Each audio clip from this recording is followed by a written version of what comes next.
Fíjate en esta cadena de acontecimientos, porque parece literalmente sacada de una novela de misterio. A ver, alguien empieza a sufrir una acidez estomacal, leve. Ajá, algo súper común hoy en día. Claro, algo de todos los días. Y para solucionarlo, pues decide tomar un simple protector gástrico, un antiácido de estos comunes, todos los días durante un par de años. Un gesto que parece totalmente inofensivo. Exacto. Pero un día, esa misma persona empieza a sentir un hormigueo extraño en los pies. Y bueno, semanas después, ese hormigueo se convierte en calambres nocturnos y finalmente en un ardor tan insoportable que ni siquiera aguanta el roce de las sábanas. Madre mía, el temido dolor neuropático. Eso es. Van al médico, les hacen radiografías, pruebas de todo tipo y oye, no encuentran absolutamente nada roto. ¿Y sabes cuál es el verdadero culpable? Me lo imagino, pero cuéntalo, pues que ese inofensivo antiácido bloqueó por completo la absorción de la vitamina B12 en su estómago, dejando al sistema nervioso totalmente sin los materiales básicos para mantener la cobertura de sus nervios. Lo fascinante de esto es cómo solemos subestimar el efecto dominó de la biología. O sea, el cuerpo humano no funciona en compartimentos estancos para nada. Ya, todo está conectado. Totalmente. Una simple alteración química en el tracto digestivo puede terminar, a lo mejor años después, provocando un cortocircuito eléctrico masivo en las extremidades. Y ese cortocircuito es precisamente lo que define a una de las afecciones más incomprendidas de la medicina moderna. Y por eso hoy, nuestro objetivo en este análisis a fondo es arrojar luz sobre esas aguas pantanosas que conocemos como dolor neuropático. Un tema que, la verdad, trae de cabeza a muchísima gente. Locos. Para lograr esta misión, hemos traído una pila de fuentes bastante densa, pero oye, muy reveladora. Tenemos artículos médicos recientes sobre el uso de la acupuntura en neuropatías causadas por quimioterapia, ensayos clínicos sobre regeneración neuronal con vitaminas del grupo B. Que esos estudios son oro puro, ya te lo digo. Sí, una pasada. También tenemos guías clínicas muy específicas de la Sociedad Española Multidisciplinar del Dolor, la SENDOR, sobre dietas antiinflamatorias y varias transcripciones detalladas de fisioterapeutas y nutricionistas de primer nivel. O sea, un arsenal completo. Exacto.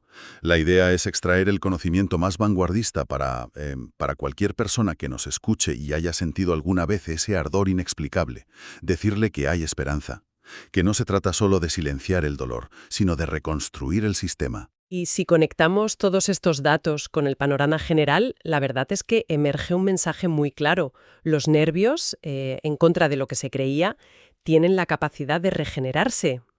Que eso es un cambio de paradigma brutal, ¿no? Absolutamente.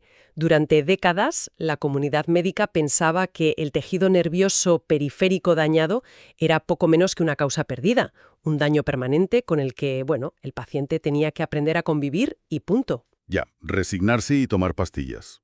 Eso es. Pero la literatura actual demuestra que si le das al cuerpo las condiciones bioquímicas adecuadas, pues puede reconstruir toda esa infraestructura. Vale, vamos a desgranar esto. Porque para reparar algo, primero hay que entender cómo está construido y sobre todo, cómo narices se rompe. Lógico, hay que ir a los cimientos. Leyendo la literatura médica de referencia sobre las bases moleculares, la anatomía de un nervio periférico, es que se parece sorprendentemente a un cable eléctrico de toda la vida. Es la analogía perfecta, la verdad. O sea, está el axón, que vendría a ser ese hilo de cobre interior por donde viajan los impulsos eléctricos, y luego está la mielina, que actúa como esa funda de plástico aislante que recubre el cable para que la electricidad pues, no se escape y viaje a la velocidad correcta. Esa estructura dual es fundamental para entender el problema. A ver, cuando ese revestimiento de mielina sufre un daño severo, se desencadena un proceso patológico que en medicina llamamos degeneración waleriana. Degeneración waleriana. Suena fatal, la verdad. Y lo es. A nivel microscópico, el axón, ese hilo de cobre del que hablabas, literalmente se fragmenta en pedazos. Y claro, al ocurrir esto, el sistema inmunológico entra en pánico total. O sea, suena la alarma general en el cuerpo. Exacto. Hay unas células específicas llamadas microglía que normalmente actúan, digamos, como el personal de mantenimiento pacífico del sistema nervioso. Van limpiando tranquilamente. Los barrenderos del cerebro y los nervios, ¿no? Sí, algo así. Pero cuando hay degeneración waleriana, cambian drásticamente su comportamiento. Se transforman en macrófagos agresivos para devorar los restos del nervio roto. Madre mía, se vuelven locos. Y el gran problema de este proceso de limpieza es que la microglía libera una auténtica tormenta de sustancias químicas, las famosas citoquinas proinflamatorias, como el TNF-alfa. Lo que genera un incendio químico alrededor del nervio, básicamente. Un incendio devastador, sí. Y supongo que ese entorno altamente tóxico es lo que provoca la sintomatología tan extraña que describen los pacientes en las fuentes, porque hablan constantemente de dos términos clínicos muy concretos, la alodinia y la hiperalgesia. Sí, son los dos jinetes del apocalipsis del dolor neuropático. A ver si lo explico bien. La alodinia es ese fenómeno donde un estímulo completamente inofensivo, yo qué sé, ponerse unos calcetines o el roce de las sábanas, provoca un dolor insoportable. Exacto. El cerebro malinterpreta el tacto suave como una agresión. ¡Qué horror!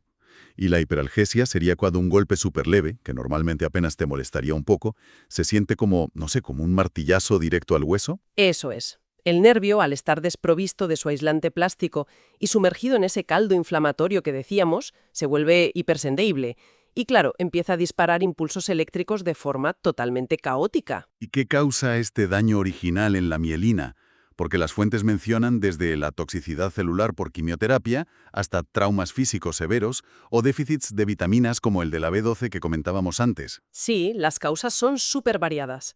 Incluso patologías sistémicas como la diabetes. O sea, los altos niveles crónicos de glucosa en sangre resultan súper tóxicos para la mielina. Ya, el azúcar literalmente fríe los nervios. Literalmente.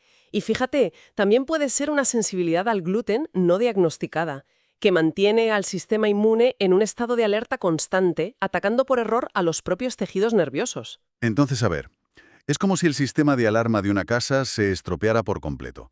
O sea, empieza a sonar la sirena a las 3 de la madrugada a todo volumen. No porque haya un ladrón forzando la puerta, sino porque los cables que van por dentro de la pared están pelados, haciendo cortocircuito y soltando chispas. Es una analogía brillante. De verdad, así es exactamente cómo funciona. Pero claro, esto me lleva a una duda muy común que suele frustrar muchísimo a quienes padecen esto. O sea, si no hay un estímulo físico externo, si no hay fuego, ni herida abierta en la piel, ni un ladrón en la casa, ¿el dolor que siente esa persona es real? Es una pregunta crucial, sobre todo para validar lo que sienten estas personas. Lo fascinante de esto es que el cerebro actúa como un receptor pasivo en esta etapa. Vale, cuéntame más sobre eso. A ver, las neuronas de la médula espinal están desarrollando una actividad espontánea patológica. Están disparando señales de auxilio a la misma intensidad que si hubiera un daño físico masivo, como si te hubieran cortado una pierna. ¡Qué barbaridad! Claro. Y cuando esa señal eléctrica llega a la corteza cerebral, el cerebro la decodifica como un dolor absoluto, 100% real y devastador, a pesar de que el origen sea un mero fallo de transmisión eléctrica en la periferia. O sea que a efectos prácticos duele exactamente igual. Igual o peor, porque es constante. Madre mía. Bueno, si el problema es una alarma defectuosa que está ensordeciendo al paciente, tiene lógica que el primer instinto de la medicina convencional haya sido, pues, buscar el botón de silencio, ¿no? Claro, es la reacción humana básica, apagar el ruido. Los artículos médicos detallan un arsenal farmacológico muy específico, y me llama la atención cómo funcionan realmente. Por un lado, tenemos los antidepresivos como la duloxetina o la amitriptilina. Que actúan sobre la serotonina y la norepinefrina, sí. Exacto. Y por otro lado, anticonvulsivos súper recetados hoy en día como la gabapentina o la pregabalina. A ver, para entender cómo actúan estos fármacos, hay que mirar el mecanismo de comunicación neuronal. Las neuronas necesitan abrir unos portones celulares, que son los canales de calcio. Los portones del calcio, ¿vale? Eso es. Los abren para generar la chispa que envía el mensaje de dolor a la siguiente neurona. Pues bien, fármacos como la gabapentina se dedican a bloquear físicamente esos canales de calcio. O sea, cierran el portón de golpe. Exacto.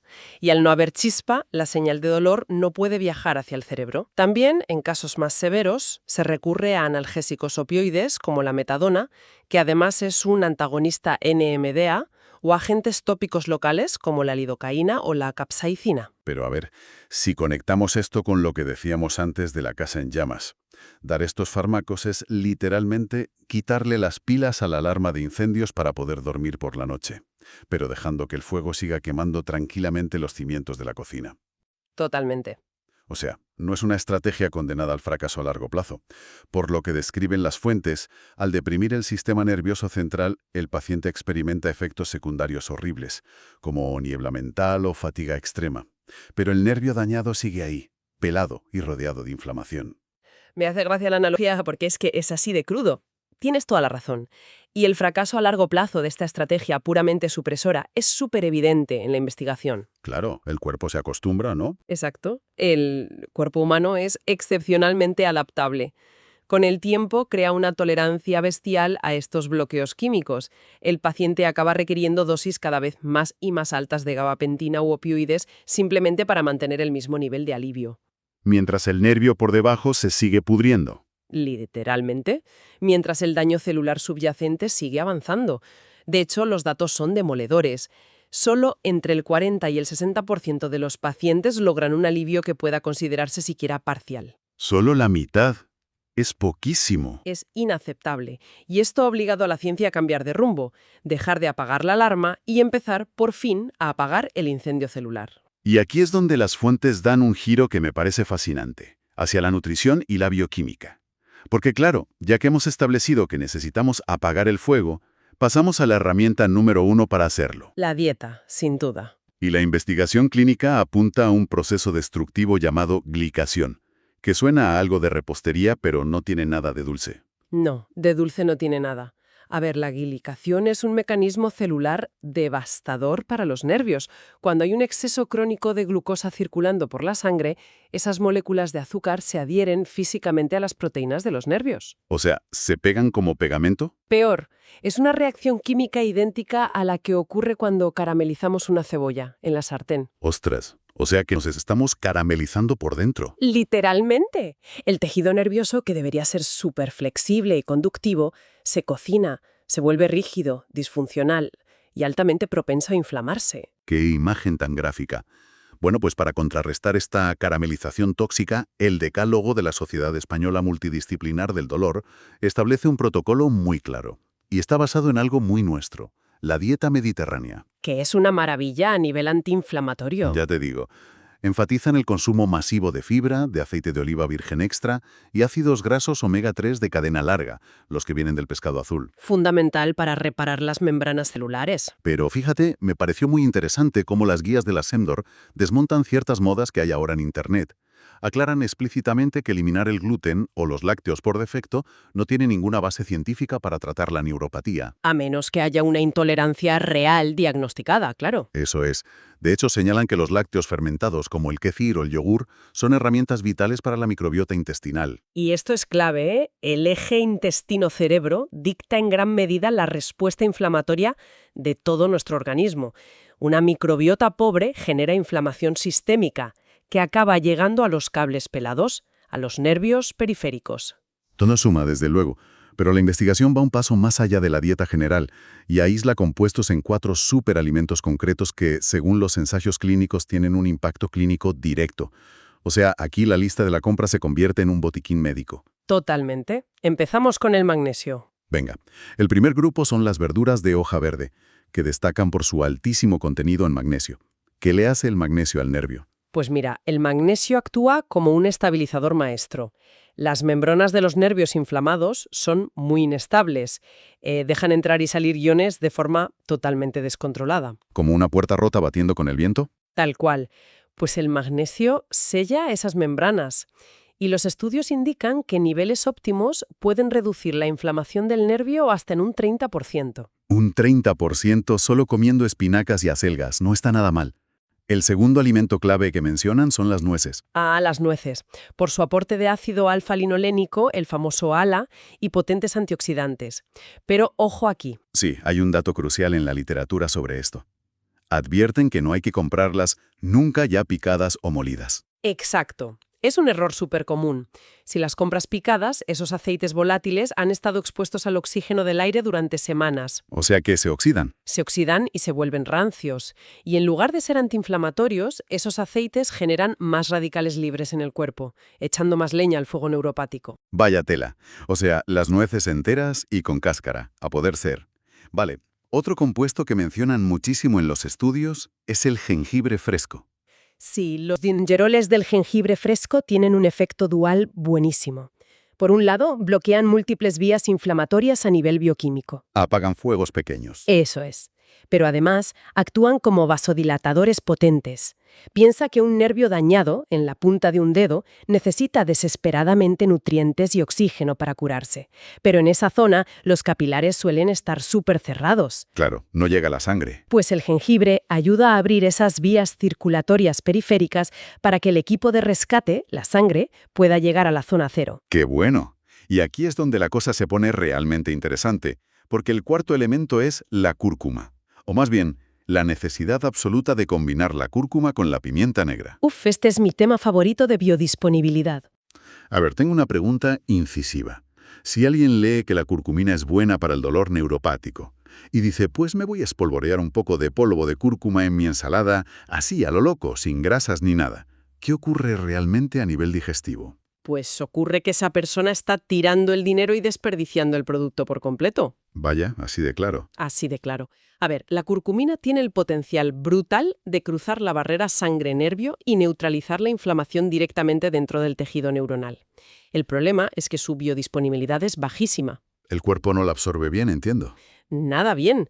Cuando entra en el estómago y pasa al hígado, el hígado humano despliega unas enzimas que destruyen la curcumina casi al instante para expulsarla. O sea, no llega ni a asomarse a la sangre. Ni de broma. Y lo que aporta la pimienta negra es un compuesto llamado piperina. La piperina lo que hace es bloquear temporalmente esas enzimas del hígado. Ah, distrae al guardia de seguridad. Exacto. Y eso permite que la curcumina sobreviva y pase al torrente sanguíneo, aumentando su absorción, ojo al dato, en un asombroso 2000%. Un 2000%. Es una locura. Una barbaridad. Pero además, como es una molécula liposoluble, necesita obligatoriamente una grasa para ser transportada. Por eso, preparaciones tradicionales, como la leche dorada, que lleva la cúrcuma, la pimienta y lípidos como el aceite de coco o leche entera, son perfectas para asegurar que llegue intacta al nervio. Vale. Entonces, mediante la nutrición y estos superalimentos, logramos apagar las llamas y estabilizar el entorno. Pero oye, el cable de cobre sigue pelado. Necesitamos los ladrillos para reconstruir esa funda de plástico aislante. Eso es, pasamos a la fase de reconstrucción. Y los ensayos clínicos detallan un protocolo de suplementación muy específico para esto. Empiezan destacando el ácido alfa-lipoico, o ALA. Lo describen como un antioxidante maestro. Es que es un peso pesado. Tiene la capacidad de regenerar otras vitaminas que se agotan combatiendo la inflamación, como la vitamina C y la E. ¡Qué pasada! De hecho, los metaanálisis confirman que dosis de 600 miligramos diarios de ALA reducen el dolor y el entumecimiento progresivamente, hasta el punto de que está aprobado en Alemania como tratamiento oficial para la neuropatía diabética. Sí, los alemanes nos llevan ventaja en esto. El ácido alfa-lipoico limpia todo el terreno oxidativo, preparando el escenario perfecto para los verdaderos constructores, que son las vitaminas neurotrópicas del grupo B. Vale, aquí leyendo los mecanismos de acción de estas vitaminas B, me vino a la cabeza la imagen de una gran obra de infraestructura. A ver si esta analogía encaja bien con la biología celular. Venga, a ver qué te has inventado. A ver, digamos que la vitamina B1, la tiamina, sería la compañía eléctrica que suministra energía a la obra. Pues funciona exactamente así a nivel metabólico. La regeneración de un axón requiere un gasto calórico inmenso. La B1 es indispensable para que las mitocondrias de la célula puedan transformar los nutrientes en energía. Sin B1, la obra se queda a oscuras. Separan las máquinas.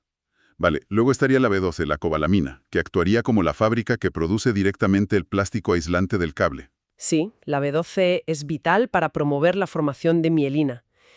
Pero hay un detalle clínico crítico aquí. ¿Cuál es? Si falta B12, el organismo empieza a acumular un subproducto que se llama homocisteína. Y este subproducto es altamente tóxico y causa muchísima destrucción celular. ¡Ostras! Y aquí es donde volvemos al principio, ¿no? Si fármacos comunes como la metformina para la diabetes o los antiácidos bloquean la absorción de B12, sobre todo en personas mayores, estamos saboteando la fábrica de mielina sin darnos cuenta. Te estás poniendo zancadillas a ti mismo. Totalmente. Vale, y por último, en esta gran obra, tendríamos a la vitamina B6, la piridoxina, que yo la veo como la controladora de tráfico que asegura que los mensajes no se vuelvan locos y choquen entre sí. Me gusta esa imagen. La B6 es esencial para crear neurotransmisores inhibidores, como el GABA o la serotonina, y además inhibe la liberación excesiva de glutamato. El glutamato es el que excita las neuronas, ¿verdad? Exacto, es muy excitatorio. En exceso, sobreestimula a las neuronas, hasta matarlas. Así que la B6 mantiene la calma eléctrica en la zona. Es vital entonces que este equipo trabaje en conjunto. Si conectamos esto con el panorama general, es imposible que el nervio se autorrepare si falta uno solo de estos componentes nutricionales. Y a esto se le está sumando ahora la uridina, que ayuda a crear sinapsis, y el ácido fólico, que estimula la elongación del axón. Bueno, recapitulemos. Tenemos el fuego apagado y los materiales de construcción circulando a tope por la sangre. El último bloque de nuestras fuentes aborda cómo forzar a que esos nutrientes lleguen a las extremidades más lejanas y cómo reeducar físicamente al nervio. Sí, porque el nervio tiene que aprender a funcionar de nuevo. Y aquí entran las terapias físicas y alternativas, como la acupuntura y el movimiento. Empecemos por las agujas. A mucha gente le da pánico, pero la evidencia es brutal. Los metaanálisis sobre acupuntura en pacientes con neuropatía inducida por quimioterapia, con estudios en China, en Estados Unidos y en Brasil, muestran que mejora significativamente el dolor a las 8 y 14 semanas. Sí, mejora muchísimo la calidad de vida y las parestesias. Hay que aclarar que a veces no cambia inmediatamente la velocidad de conducción eléctrica del nervio en las pruebas médicas, pero alivia los síntomas drásticamente y sin efectos secundarios. Que ya es un mundo para el paciente. Y a nivel de movimiento, tenemos las transcripciones del doctor Enrique García Ruiz, que explica unos ejercicios de estiramiento neural que puedes hacer en el salón de tu casa. La famosa neurodinamia. Es súper útil. Detalla un ejercicio específico. A ver si lo describo bien.